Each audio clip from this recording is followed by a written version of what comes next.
नवाजुद्दीन सिद्दीकी का जन्म 1974 में उत्तर प्रदेश के छोटे से गांव बुधाना में हुआ, जहां उनके पिता किसान थे। नवाजुद्दीन 9 भाई बहन थे, जिनमें वो सबसे बड़े थे। स्कूलिंग के समय नवाज ने साइंस स्ट्रीम चुनी, जिसकी वजह से वो आगे चलकर एक पेट्रोकेमिकल फैक्ट्री में एक केमिस्ट के रूप में जॉब करने लगे। पर नवाज को इस नौकरी से संतुष्टि नहीं मिली, उनमें और काम करने की चाह थी। नवाज को अभी तक नहीं पता चला था कि उनकी रुचि किस काम में है, तो फिर वो और काम ढूंढने के लिए दिल्ली गए, जहां उनके एक दोस्त ने उन्हें एक दिन थिएटर दिखाया। उस दिन नवाज को रियलाइज हुआ कि थिएटर ही मेरी दुनिया है और इसी में मैं कुछ कर सकता हूँ। पर वो अभी भी एक आम ऑडियंस ही थे, उनमें कॉन्फिडेंस का कोई खोज नहीं था, तो इसलिए उन्होंने स्टार्टिंग में करीब 50-60 रोड साइड प्लेस देखे। फिर कुछ समय के बाद वो साक्षी थिएटर ग्रुप के साथ जुड़ गए और वहाँ उन्होंने मनोज बाजपेयी जैसे एक्टरों के साथ भी काम किया। फिर उन्होंने अपने एक्टिंग में बढ़ते इंटरेस्ट को देखते हुए नेशनल स्कूल ऑफ ड्रामा में एडमिशन लिया और वहीं से ग्रेजुएशन पूरी करी, और यूं ही वो रोड साइड प्लेस में काम करते रहे। इस समय पे नवाज के पास ज़्यादा पैसे नहीं थे, जिसकी वजह से उन्हें एक वॉचमैन की नौकरी करनी पड़ी। सुबह 9 से 4 वो वॉचमैन थे और 5 के बाद वो थिएटर करते थे।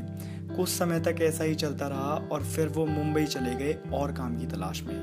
पर मुंबई ने उनकी उम्मीदों पर पानी फेर दिया। कोई भी टीवी शो मेकर अपने शो में एक छोटे कद के सांवले रंग के एक्टर को लेना नहीं चाहता था। ये नवाज के लिए एक बहुत बड़ा चैलेंज था। उस समय नवाज के पास बिल्कुल भी पैसे नहीं थे, वो अपना रेंट भी नहीं चुका पा रहे थे। फिर उन्होंने अपने एक एनएसडी के सीनियर से पूछा उनका अपार्टमेंट शेयर करने के लिए, तो उनके सीनियर ने उन्हें अपने अपार्टमेंट में रहने दिया, पर बदले में नवाज को रोज अपने सीनियर के लिए खाना पकाना पड़ता था। नवाज के लिए जिंदगी का सबसे स्ट्रगल भरा साल था, और अब ऐसे समय पे वो अपने गांव भी नहीं लौट सकते थे, क्योंकि वो डरते थे कि बेरोजगारी के कारण समाज उन्हें कैसे ट्रीट करेगा। तो इसलिए वो मुंबई में ही छोटे छोटे रोल्स करते रहते थे, जैसे कभी भीड़ का हिस्सा बनना या फिर किसी टीवी सीरियल में 1 मिनट का रोल। उन्होंने बॉलीवुड में डेब्यू किया आमिर खान की फिल्म सरफरोश के साथ, जिसमें नवाज का रोल सिर्फ 2 मिनट का था, जिसपे किसी का ध्यान भी नहीं गया। फिर ऐसे ही नवाज ने कई फिल्मों में छोटे छोटे रोल्स किए, जैसे जंगल मूवी और मुन्ना भाई MBBS।